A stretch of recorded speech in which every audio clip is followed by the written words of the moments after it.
मेरे प्यारों, हमारा प्रार्थना ये रहे, पहले सदी का कलीसिया आखिरी में आकर पहला प्रेम से पीछे हट रहा था। प्रभु हमारे अंदर वो पहला प्रेम भरपूरी से रहे। गॉड्स फैमिली, हम सब परमेश्वर का एक ही खानदान, ये विचार हमारे अंदर है। और मैं और मेरा वो जानवर को अब निकाले, यीशु को भरपूरी से खाए। बस मैं और मेरा जानवर, वो जो आपको खाने वाला जानवर है, वो आपका आत्मिक जीवन को पूरा खाने वाला जानवर, वो है मैं और मेरा। आपका आत्मिक जीवन को पूरा खाने वाला जानवर मैं और मेरा, उस जानवर को निकालो, यीशु का भरपूरी आपके अंदर चमकता रहेगा। यीशु का भरपूरी आपके अंदर चमकता रहेगा।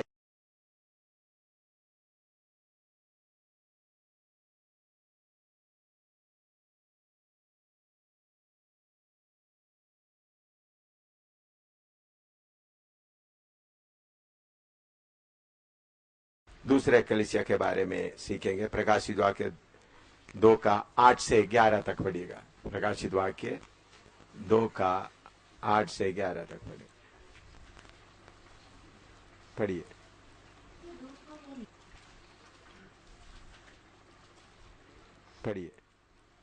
और समोना की कलीसिया के दूत को यह लिख कि जो प्रथम और अंतिम है, जो मर गया था और अब जीवित हो गया है, वह यह कहता है कि मैं तेरे क्लेश और दरिद्रता को जानता हूँ, परंतु तू धनी है, और जो लोग अपने आप को यहूदी कहते हैं और है नहीं, पर शैतान की सभा है, उनकी निंदा को भी जानता हूँ।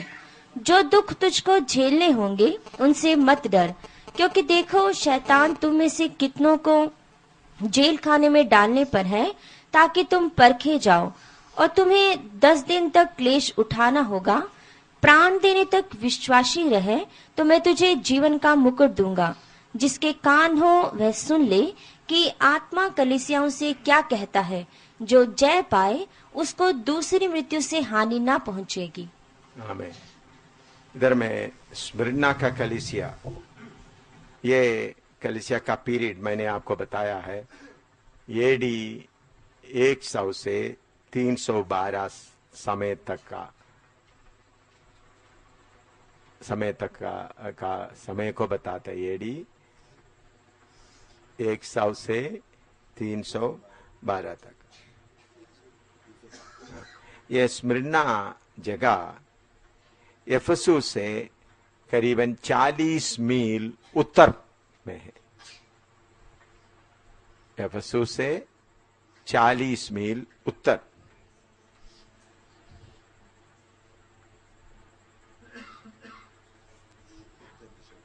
दिशा में 40 मील। और ये मिलीस नदी जो एजियन सी में पड़ते हैं, उनके मुंह पर जो मिलीस नदी, मेलीस MELESE, मेलीस नदी जो एजियन सी में, एजियन समुद्र में जो गिरते हैं, उसके मुंह पर, जैसा हावड़ा या कलकत्ता गंगा नदी अरेबियन समुद्र में गिरता है, उधर में कौन सा शहर है? कलकत्ता या हावड़ा कलकत्ता। इसी मुताबिक ये स्मिर्ना भी मिलीस नदी के उस एजियन समुद्र में गिरने का उस जगह में रहते थे।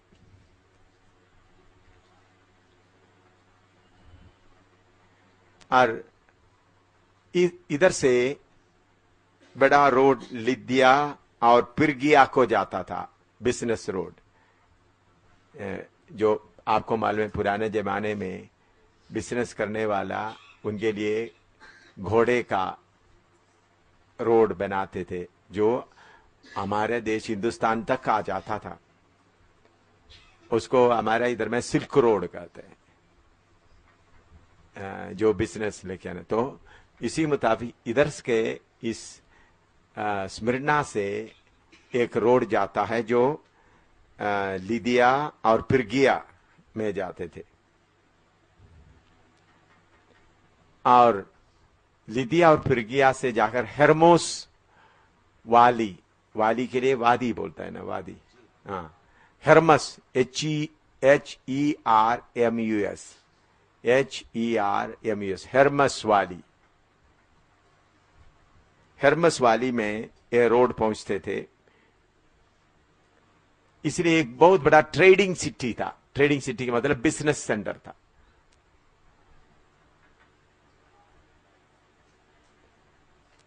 और इधर का जो हार्बर, हार्बर के लिए हिंदी में क्या बोलते हैं, जो समुद्री हार्बर, बंदरगाह, हाँ, इधर का बंदरगाह बहुत अच्छा बंदरगाह, क्योंकि तूफान वगैरह नहीं आते थे, इसलिए बहुत समुद्री जगह से इधर आते थे। इधर का बंदरगाह, जो स्मिर्ना का बंदरगाह, जैसा हांगकांग में अच्छा बंदरगाह है, बॉम्बे में अच्छा बंदरगाह है, कोच्चि में अच्छा बंदरगाह है, इसी बताओ इधर का बंदरगाह भी बहुत अच्छा था, क्योंकि इतना कुछ जगह में बंदरगाह होते उधर में बहुत तूफान वगैरह आते तो मुश्किल हो जाता है, ऐसा जगह में था।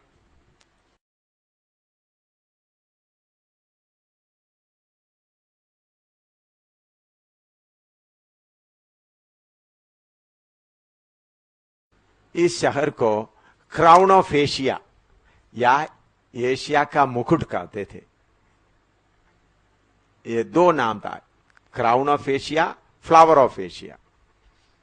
Crown of Asia, crown, Asia का मुकुट, और फ्लावर ऑफ एशिया, एशिया का फूल। ये दो नाम बोलते थे स्मिर्ना को।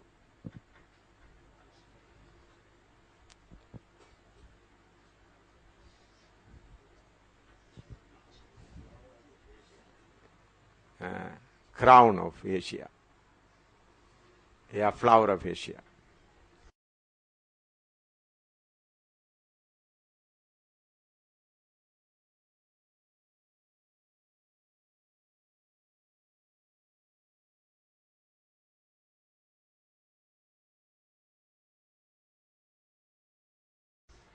BC 1000 तक ये ग्रीक लोगों का कॉलोनी था। BC 1000 तक, BC 1000 तक, पूरा से BC पूरे शुरू से आते वक्त BC 1000।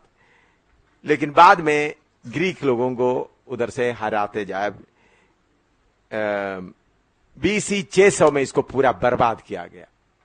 बाकी लोग हमला करके ग्रीक लोगों को उधर से भगाया गया।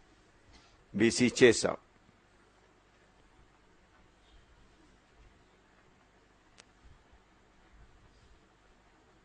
फिर भी BC 290 में, BC 290 में लेइसी मैग्नम, लेइसी, LEISE, LEISE, लेइसी मैग्नम, MAGUNM,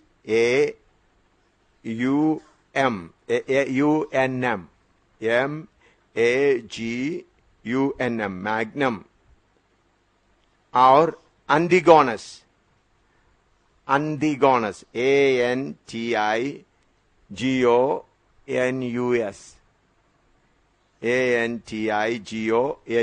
अंटिगोनस। ये दोनों मिलकर ये शहर को दोबारा बनाया। देखो, पहले BC 1000 तक ये पूरा ग्रीक लोगों का कब्जे में कॉलोनी था। फिर उसके बाद BC 600 में पूरा बर्बाद हो गया। फिर BC 290 में लेइसी, मैग्नम एंड एंटिगोनस मिलकर इसको दोबारा बनाया। AD 177 में एक बड़ा भूजाल से यह पूरा बर्बाद हो गया। फिर AD 177 AD 177 में एक भूजाल आया भूजाल से पूरा बर्बाद हो गया।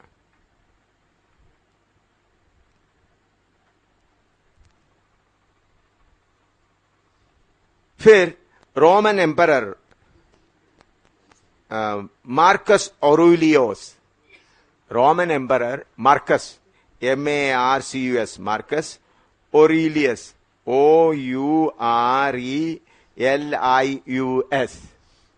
Marcus MARCUS, Marcus Aurelius, OURELIUS,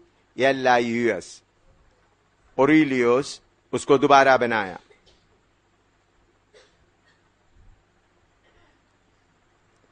इधर में बहुत मंदिर थे, देवी देवताओं के मंदिर थे। आपने रोमन एम्पर मार्कस ऑरेलियस, अच्छा आपने शायद सुना हो तो बहुत हिस्टोरियन और बड़ा मानो होमर पुराना, ये होमर का जन्म स्थान था। Homer, birth place of Homer. ये सम्राटों को पूजा करने का आराधना इधर शुरू हुआ। राजाओं को, सम्राट को, emperor worship started here. Emperor सम्राटों को आराधना करना, सम्राट जो एम्परर है, शहंशाह है, उनका फोटो रखकर आराधना करने का इधर में आरंभ हुआ। रोम के साथ ये बहुत नजदीक रिश्ता रखता था।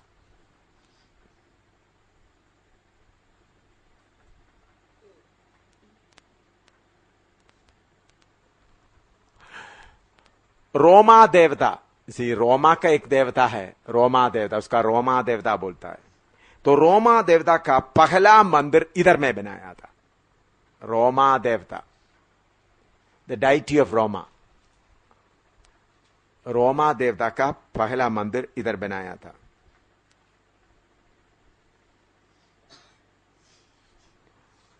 एशिया का सबसे बड़ा स्टेडियम इधर में था। एशिया का सबसे बड़ा स्टेडियम उस समय का, और एक बहुत बड़ा लाइब्रेरी भी था।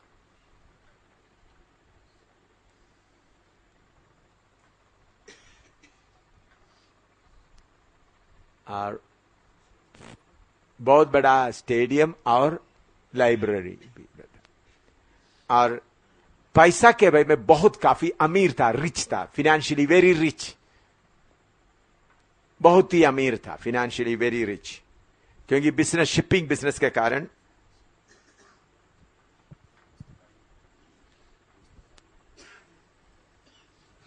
इधर में कलीसिया कब स्थापित हुआ करके वचन में कोई हमको रेफरेंस नहीं मिलता है।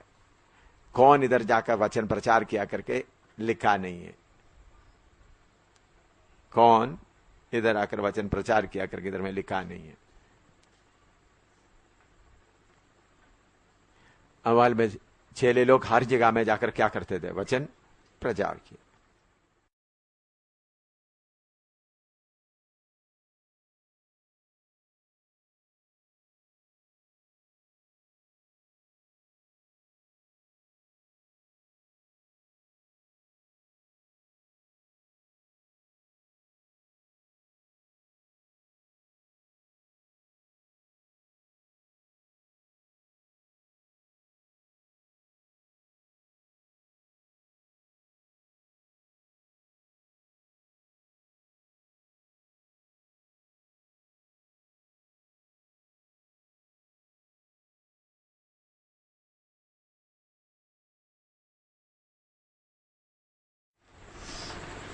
अभी इसके लिए जो मैसेज बोलता पढ़िए, 2:8 प्रकाशित वाक्य 2:8 पढ़िएगा।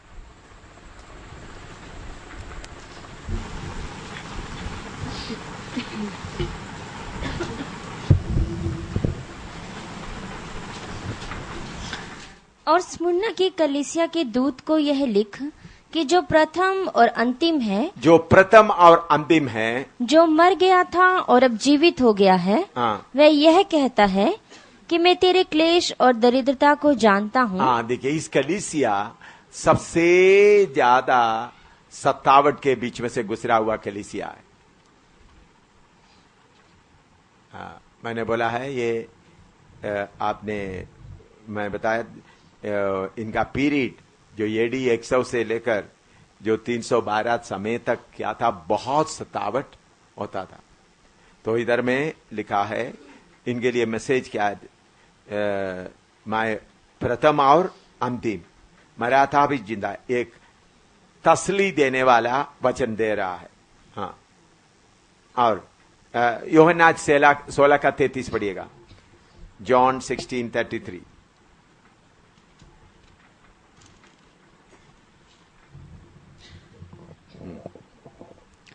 मैंने ये बातें तुमसे इसलिए कही है हाँ। कि तुम्हें मुझ में शांति मिले। तुझे मुझ में शांति मिले। हाँ, संसार में तुम्हें क्लेश होता है, संसार में तुम्हें क्लेश होता है, परंतु ढांढस बांधो, मैंने संसार को जीत लिया है। ढाढ़स बांधो, मैंने संसार को जीत लिया। हालेलुया। संसार में तुम्हें क्लेश होता है, इसलिए ढाढ़स बांधो, मैंने संसार को जीत लिया। और कलीसिया का हालात, प्रकाशित वाक्य 2:9 पढ़िएगा। कलीसिया का हालत, मैं तेरे क्लेश और दरिद्रता को जानता हूँ। क्लेश और दरिद्रता को जानता हूं। आमीन। ये दरिद्रता कैसा हुआ? ये बहुत अमीर शहर था, विश्वासी भी सब अमीर थे, जो जितना विश्वासी थे उनको सबको, इतिहास बता, सबका घर से उनको निकाल दिया गया। उधर के विश्वासियों का सबको अपना घर से निकालकर उनका धन पूरा लूटा गया, तो पूरा गरीब बन गए। जो जो विश्वासी बन जाते थे एकदम, बाकी लोग चारों तरफ का लोग, अगर कोई विश्वासी बन गया तो उनको घर को लूटकर, उनको घर से निकालकर फिर उनको स्लेव बनाते। स्लेव का मतलब आप उसके लिए हिंदी में गुलाम बना देते। फिर भी लोग हिम्मत देकर आगे आते थे। हालेलुया। उनको कुछ भी आशीष नहीं मिलता था। यीशु के पीछे चलने के कारण उनको क्या मिलता था? क्लेश ही मिलता था। उनका, तुम्हारा दरिद्रता को मैं जानता हूं, तुम्हारा क्लेश और तुम्हारा दरिद्रता को जानता हूं।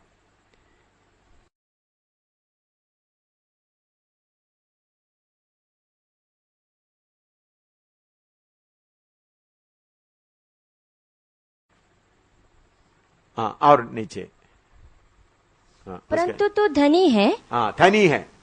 प्रभु क्या बोलते हैं? तुम विश्वास में धनी है। दरिद्र है लेकिन बाहर की लोनिया के सामने तू दरिद्र है, लेकिन प्रभु के सामने तू धनी है। हाँ, और जो लोग अपने आप को यहूदी कहते हैं और है नहीं, पर शैतान की सभा है, उनकी निंदा को भी जानता हूँ। हाँ, उधर में यहूदी लोगों का सिनगोग होते थे। सिनगोग का मतलब यहूदी लोगों का प्रार्थना करने का जगह, यहूदी लोगों का सिनगोग।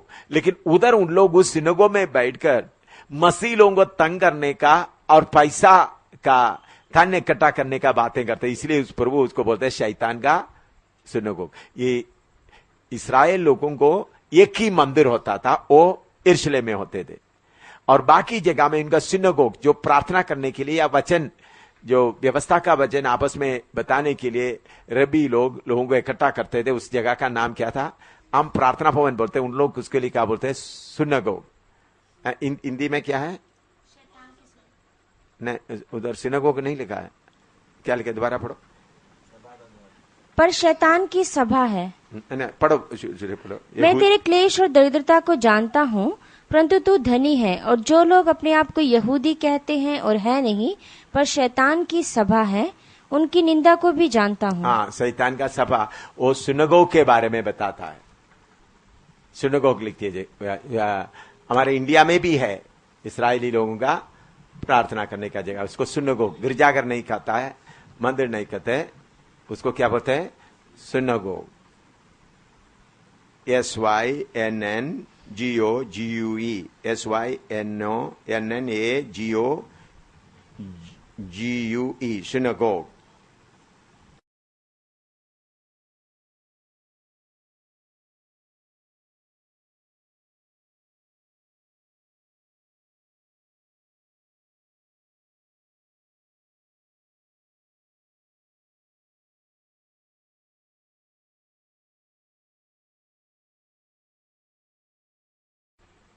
इधर का यहूदी लोग बहुत ही अमीर थे और उन लोग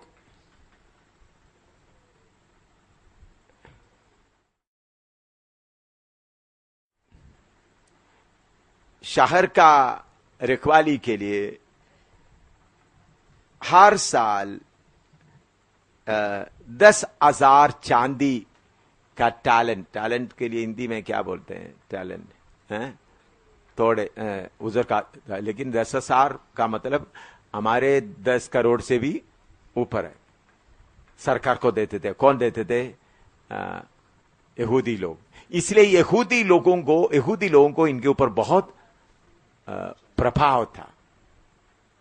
चांदी का 10,000 टैलेंट के लिए थोड़े हैं क्या? हाँ थोड़े, हाँ टैलेंट देते थे।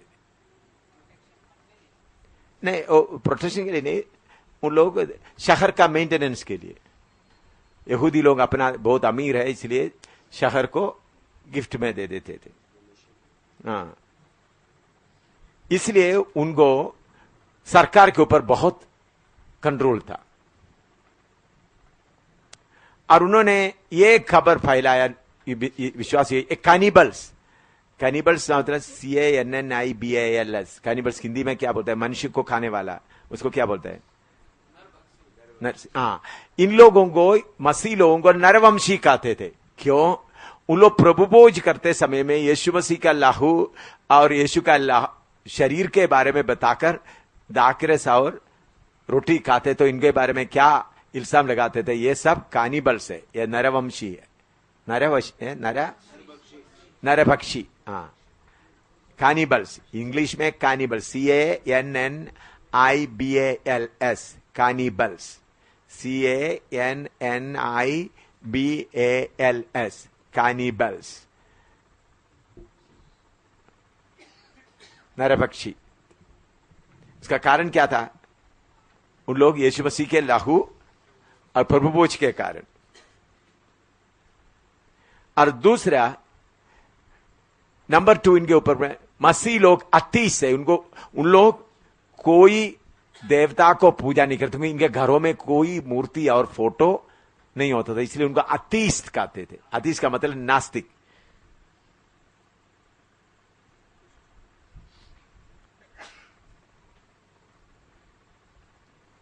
तीसरा, सम्राट का पूजा ना करने के कारण इन लोग देशद्रोही करके कहते थे। इनको सम्राट का पूजा ना करते थे, इसलिए क्या बोलते थे? देशद्रोही।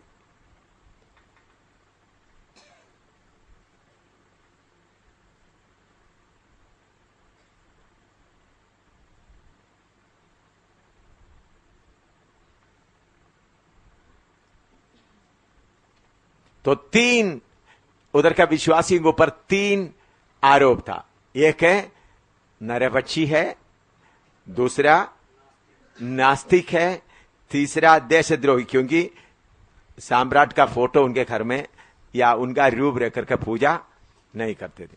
ये 3 कारण से इनको क्या करना शुरू किया? हमला करना शुरू कर दिया। हमला करने का मतलब सबका घर कब्जा कर दिया, सब धन उन लोग कंट्रोल में ले लिया।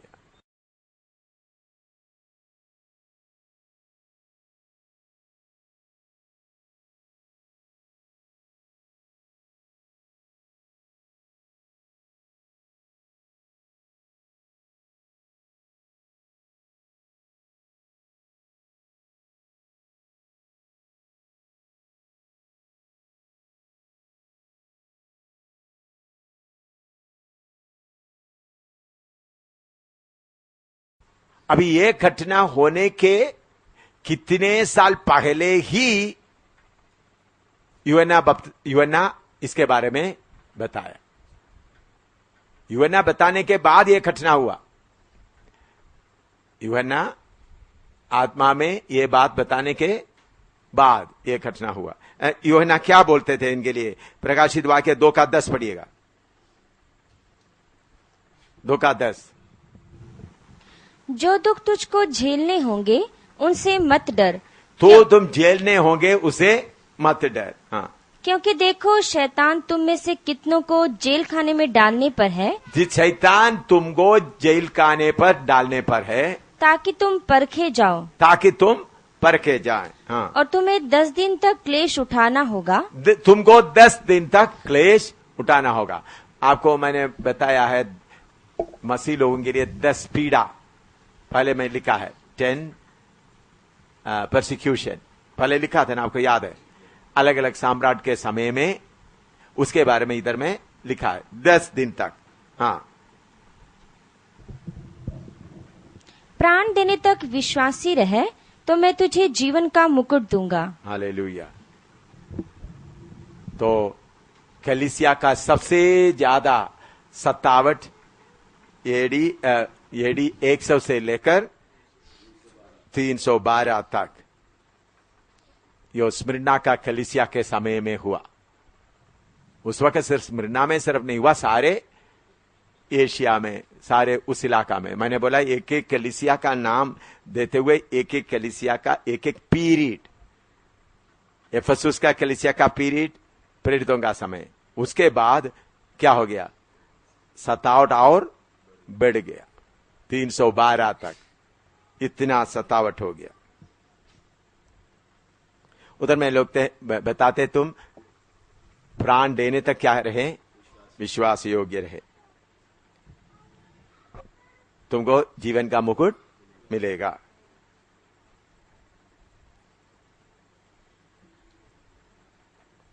पहला कोरिन्थी 9 का 25 पढ़िएगा।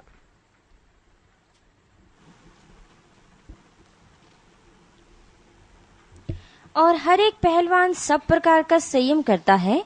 वे तो एक मुरझाने वाले मुकुट को पाने के लिए यह सब करते हैं, परंतु हम तो उस मुकुट के लिए करते हैं जो मुरझाने का नहीं। हालेलुया। बोले तुम प्राण देने तक वफादार रहेगा तो तुमको क्या मिलेगा, मुकुट मिलेगा, ना मुरझाने वाला मुकुट मिलेगा। दूसरा तिमोथी 4 का 8, दूसरा तिमोथी 4 का 8। भविष्य में मेरे लिए धर्म का वह मुकुट रखा हुआ है, जिसे प्रभु जो धर्मी और न्याय है मुझे उस दिन देगा, और मुझे ही नहीं वरन उन सबको भी जो उसके प्रकट होने को प्रिय जानते हैं। हाँ, पौलुस अपना दौड़ कदम होने के समय में बताता है, हम सबको वो मुकुट मिलेंगे। अभी मेरे प्यारों, हमको भी इन आखिरी दिनों में सतावट बहुत सहना का। आप लोग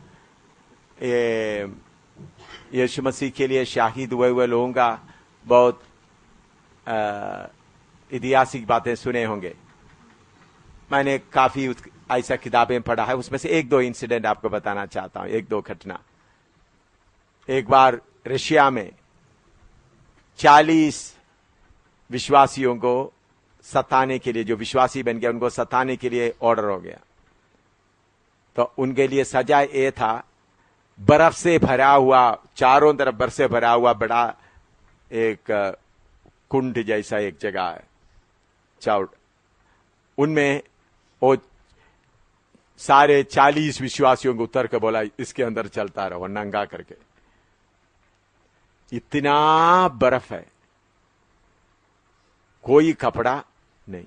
उन लोग रात को ऐसा चलते चलते चलते, उन लोग बोला जो इनकार करके बाहर आएगा उनको बाहर में अच्छा खाने का इंतजाम और तंबू वगैरह सब इंतजाम करके रखा है। ऐसा चलते चलते चलते तो सोल्जर्स बाहर रखवाली कर रहा है, तो ऐसा चलते चलते रह रहा है 40। तो 12:01 बजने के बीच में एक भाई सहने के लिए मुश्किल हो गया, वो बाहर आ गया, वो तंबू के अंदर आके आराम कर रहा था। बाकी तो 3 बजे वो सिपाही देख रहा है 40 मुकुट चल रहा है। कितना? 40। एक मुकुट के नीचे कोई नहीं है। ये एकदम वो सिपाही अपना कपड़े उतार कर, मैं भी यीशु के पीछे जाता हूं करके, वो मुकुट के नीचे जाकर खड़े हो गए, वो भी चलने लगा। सुबह देखा तो 40 डेड बॉडी मिल गया। 40। एक आदमी क्या किया, उस कष्ट को सहने के लिए उनको दुख था, उन्होंने इनकार कर दिया, लेकिन फिर भी वो संख्या पूरा हो गया। सिपाहियों में से एक, आप लिखना चाहते तो लिखिएगा, ये असली हुआ घटना है। रशिया में, रूस देश में लोग अफ्रीका में गए, गोरे लोग, उधर के लोग उनको पकड़कर मार के उनका सारा मांस उबाल कर खाया। उनको पकड़कर क्या किया, बड़ा तवा में डालकर उबाल कर खाया। तो उनका शू भी उसके साथ डाल दिया था, लेकिन शू पका नहीं, इसे वो लोग शू लेकर रख दिया। बाकी सारे मांस को क्या कर दिया, खा लिया। उसके 6 साल के बाद उस मिशनरियों में से एक मिशनरी का बड़ा बेटा और बोला अपना पापा वो जाकर मर गया, हम भी जाए। उन्होंने और ग्रुप के साथ गया तो उधर जाकर सेवा करने लगा, कुछ लोग उधार पाया। तो बाद में घर में लेके गया तो उनका पापा का शू उधर में शेल्फ में रखा हुआ था, उसके नीचे उनका नाम लिखा हुआ था। जो शू का ये पेन में से नहीं, उस साइड में ये जो उन लोग शू जब पहन के जाते समय में भी क्या करता, उन्होंने उस नाम से उनका पापा का शू पहचान लिया। शू क्यों लोग नहीं खाया, क्योंकि वो आग उबालते समय वो क्या नहीं है, पका नहीं। ये कहानी नहीं, असली हुआ घटना है। जिन्होंने उस बेटे से बात किया वो मिशनरी मेरे से बात किया, मैं इधर उधर से किताब से नहीं पढ़ा। मिशनरी वो बेटे से बात किया, वो मिशनरी सीधा मेरे से बात किया। अमेरिका से अफ्रीका में हुआ। पहले गया 5 लोगों को उन लोग उबाल कर खा गए। फिर भी उनके पीछे 6 साल के बाद फिर कौन गए, सेवा करने वाला लोग गया, उनको खत्म किया माली। यह है मसीह का प्रेम। मैंने बोला एक को काटे दूसरे को काट, तो यीशु मसीह के लिए अपना प्राण देता है।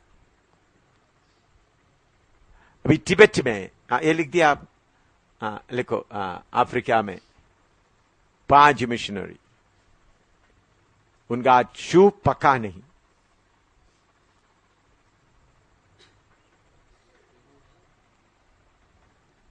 तिब्बत में एक मिशनरी फैमिली, वो उस वक्त इंडिया से नहीं, पाकिस्तान के उस इलाके से तिब्बत में आते थे, रास्ता अफगानिस्तान से ऐसा क्रॉस करके आते थे तिब्बत में। उधर में एक मिशनरी, उनका पत्नी और 2 बच्चे सेवा के लिए आए। पहले उनका बेटा बीमार हो गया, एक बेटा बीमार हो गया, मर गया। पति पत्नी और दूसरा बेटा मिलकर उनको खड्डा खोदकर दफन कर दिया। उसके बाद दूसरा बेटा भी मर गया, उनको भी ऐसा दफन किया। बाद में उनका पत्नी मर गया तो अकेला वो पत्नी को दफन किया। उसके बाद उधर विश्वासी मिला। देखिए, पहला बेटा मर गया तब भी उनको दफन करने के लिए कोई भी नहीं मिला। दूसरा बेटा मर गया तब भी कोई भी नहीं मिला। उनका पत्नी मरा तो पत्नी को भी दफन करने के लिए कोई मदद के लिए नहीं था। उसके बाद क्या हुआ, आत्माएं मिला। देखो, इस हिसाब से देखेंगे तो हमारा काम कितना ढीला है। समझ आया? पति पत्नी और 2 बच्चे, कुल 4 लोग गए। यीशु के लिए सेवा करता रहा, कोई उद्धार नहीं पाया, कोई उनका वचन स्वीकार नहीं किया। बेटा बीमार हो गया, दफन करते समय में मदद करने के लिए पहला बेटा मरते समय पति पत्नी दूसरा बेटा भी था। उसके बाद दूसरा बेटा भी बीमारी से मर गया। लोग अपना देश में नहीं जाते थे। उसके बाद उनका पत्नी मर गया तो उन्होंने अपने आप ही उनको गड्ढा खोदकर दफन किया। उसके बाद फिर भी वो चले नहीं गया। उन्होंने सोचा मैं भी इधर खत्म हो जाऊंगा। फिर उधर कलीसिया खड़ा हो गया। हालेलुया। ये कोई बुड्ढी मां का कहानी नहीं है, असली कहानी।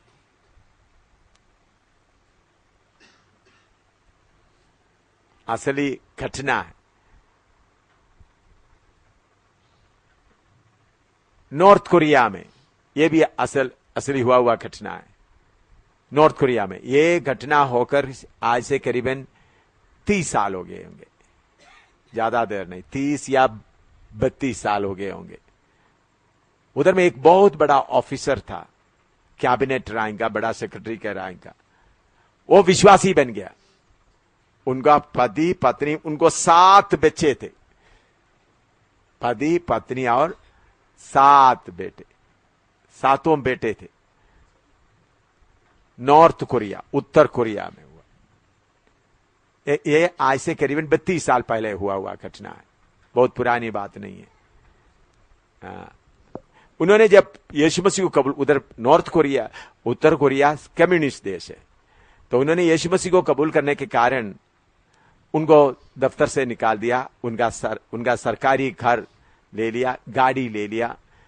उन लोग बोला यीशु मसीह को इनकार करने से ही तुमको रह सकता है। फिर उन लोग एक पुल के नीचे, ये जैसा फ्लाईओवर होता है ना इधर में, ऐसा पुल के नीचे छोटा कागज या तारपालिन वगैरह लेकर झोंपड़ी बनाकर रहते थे। कौन? एक क्लास 1 ऑफिसर अपना पत्नी और 7 बच्चों के साथ। वो बच्चे शहर में होटलों में, एक एक होटल, खाने वाला होटलों में जाकर जो खाना फेंक देते वो इकट्ठा करके ले आते थे, वैसा खाना खाते थे। फिर भी वो प्रचार करना छोड़ा नहीं, प्रचार करता रहा। फिर सरकार को बहुत गुस्सा आ गया। फिर सारे लोगों को इकट्ठा किया। फिर एक बुलडोजर से एक बहुत बड़ा खड्डा खोदा। बहुत बड़ा खड्डा खोदकर उनको पति पत्नी और उनके साथ लाइन में 7 बच्चों को एक साथ खड़ा कर दिया। खड़ा कर दिया, बोला तुमको सबको जिंदा दफन करेंगे, यीशु मसीह को इनकार करेगा तो छोड़ देंगे। तो मिट्टी डालने लगा। सबसे छोटा बेटा किधर में खड़ा है? आखिरी में। उनका बेटे का गर्दन तक मिट्टी आ गया, बाकी सबका मिट्टी डालते जा रहा है। तो पूछा यीशु को इनकार करोगे? नहीं। उनके सामने उनका वो आखिरी बेटा, वो भी जिंदा दफन हो गया। फिर उसके बाद 6वां, फिर 5वां, फिर 4, फिर 3, फिर 2, फिर 1 आ गया। तो जब 1 का बाकी रह गया, वो पति थोड़ा सा डर गया। तो पत्नी उनका चेहरा देखकर बोल रहा है, घबराना नहीं, हमारा 6 बच्चे उधर पहुंच गया, हौसला रखो। उनको भी वो 9 लोगों को जिंदा दफन किया। ये कोई कहानी नहीं, ऐसे करीब 32 या 33 साल हो गए होंगे। हम यीशु मसीह के लिए थोड़ा सा कष्ट उठाने के लिए हमको कितना मुश्किल होता है।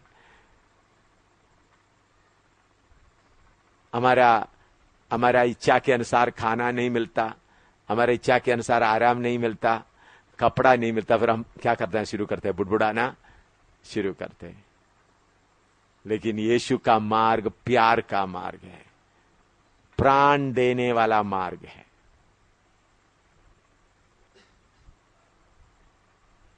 प्राण देने का मार्ग है। हम ऐसा यीशु मसीह के लिए कीमत देकर आगे बढ़ना है।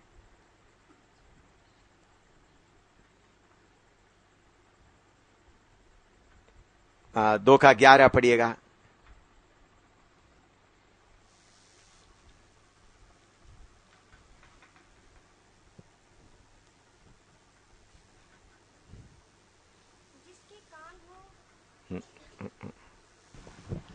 जिसके कान हो वह सुन ले कि आत्मा कलीसियाओं से क्या कहता है। जो जय पाए उसको दूसरी मृत्यु से हानि ना पहुंचे। हाँ, जो जय पाए उसके दूसरी मृत्यु से हानि नहीं पहुंचे। मेरे प्यारो, समय आ गया है। हम यीशु के लिए क्या देना पड़े? प्राण देने का समय आया। यीशु मसीह के लिए प्राण देने का समय आया है।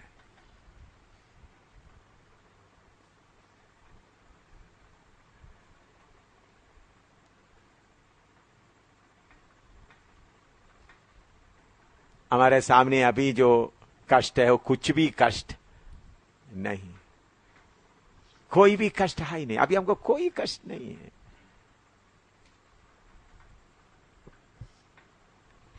अपना प्राण देने का, शरीर देने का समय, प्रभु के लिए शरीर देने का समय।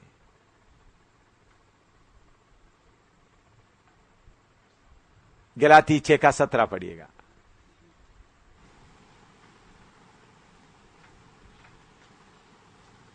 गलाती 6:17।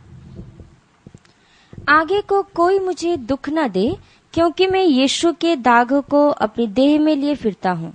यीशु का दागों को अपने देह में लिए फिरता हूं।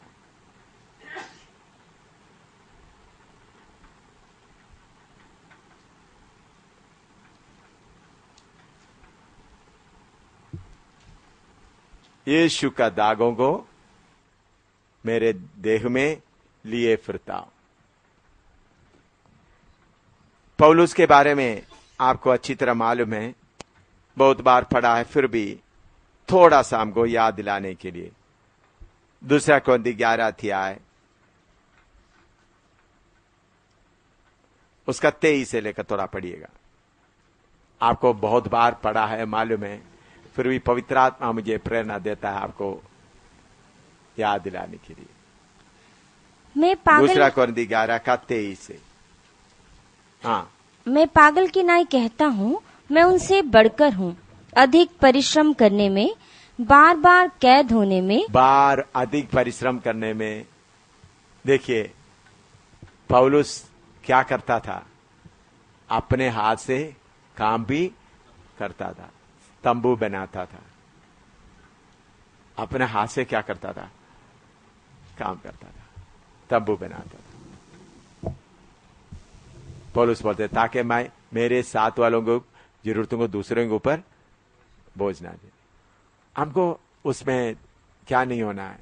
शर्म नहीं होना। पौलुस क्या अधिक परिश्रम करने में, सुसमाचार का प्रचार का परिश्रम है, उसके बाद तंबू बनाने का परिश्रम, दो परिश्रम। अधिक परिश्रम करने में और उसके नीचे बार बार कैद होने में। फिर क्या होता था? प्रचार करते एक जेल से उतर गया तो सुबह, मैं सोचता हूं सुबह पौलुस जेल से उतरता है, प्रचार शुरू करता है, शाम को फिर दोबारा जेल में। हमारा हिंदुस्तान में जेल में जाएगा तो खाना पानी मिल जाता है, उस जमाने में ऐसा नहीं होता। चाइना में भी जेल में जाए तो डबल काम करना पड़ता है, बार बार जेल खानों में। और कोड़े खाने में, बार बार मृत्यु के जोखिमों में। बार बार मृत्यु के जोखिमों में। 5 बार मैंने यहूदियों के हाथ से 39 कोड़े खाए। यीशु कितना बार खाया? एक बार। यीशु के पीछे चलने वाला पौलुस को कितने बार? 5 बार। हालेलुया। यीशु एक ही बार खाया, पौलुस 5 बार कोड़े खाए। और 3 बार मैंने बेंते खाई। बेंते खाए तो लोग नीचे लटाता है, फिर क्या करता है? लाठी से मारता है 3 बार, वो भी 42 मारता है। अभी उस वक्त कितना मारते हैं मालूम नहीं। 42 बेंते, कोड़े 39, 40 मारना एक काम। एक बार पत्थरवा किया गया। हालेलुया। एक बार क्या किया गया? यीशु के कारण पत्थरवा किया गया। 3 बार जहाज जिन पर मैं चढ़ा था टूट गए। एक्सीडेंट हो गया 3 बार। एक रात दिन मैंने समुद्र में काटा। एक दिन रात, क्योंकि जहाज टूट गया, फिर किधर पड़ा हुआ है? पानी। मैं बार बार यात्राओं में, नदियों के जोखिमों में, डाकुओं के जोखिमों में, अपने जाति वालों से जोखिमों में, अन्य जातियों से जोखिमों में, नगरों में के जोखिमों में, जंगल के जोखिमों में, समुद्र के जोखिमों में, झूठे भाइयों के बीच जोखिमों में, परिश्रम और कष्ट में, बार बार जागते रहने में, भूख प्यास में, बार बार उपवास करने में, जाड़े में उघाड़े रहने में, और बातों को छोड़कर जिनका वर्णन मैं नहीं करता, सब कलीसियाओं की चिंता प्रतिदिन मुझे दबाती है। आमीन। जॉन 3:16 पढ़ो। यूहन्ना 3:16।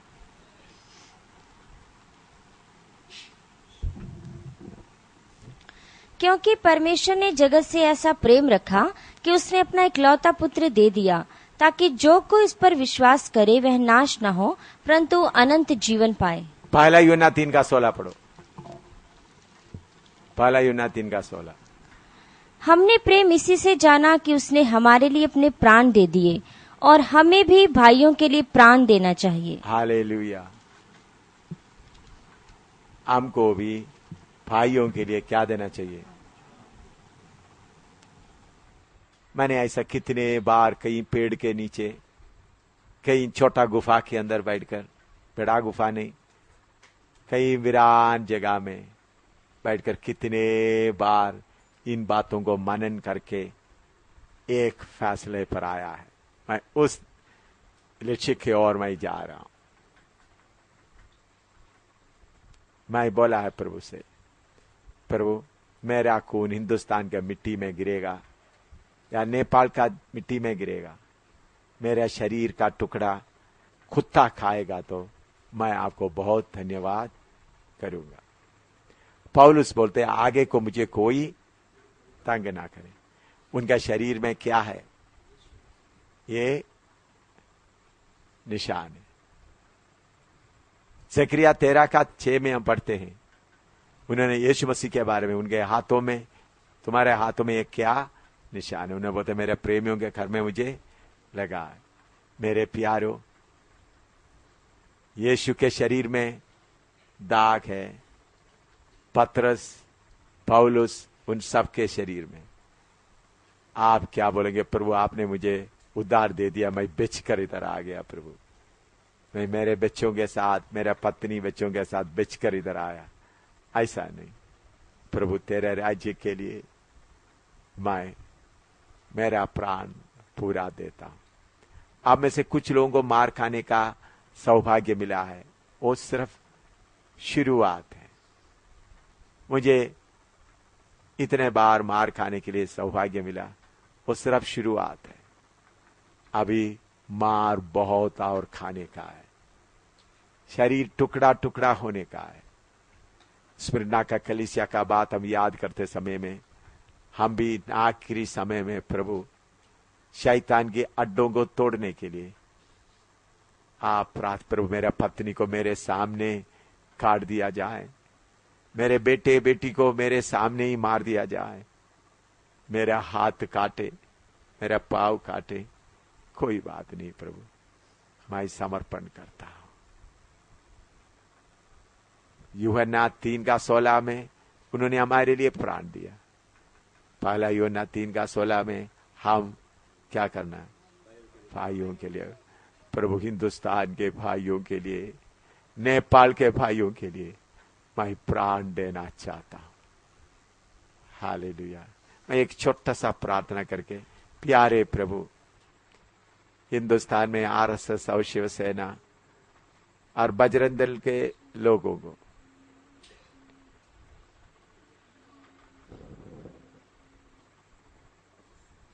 और मुसलमान लोगों को, सरदार लोगों को शैतान हमारा खून पीने के लिए तैयार कर रहा है। प्रभु हमारे लोगों के लिए खून देने का हालत में हमको बना दे प्रभु। हमारे अंदर इतना प्रेम दे, इतना प्रेम दे, ताकि हम हमारे भाइयों के लिए प्राण दे सके। हमारे अंदर इतना प्रेम दे, एक एक को इतना प्रेम दे। अभी प्रभु हम खामोशी से इधर उधर में प्रार्थना करने जा रहा है।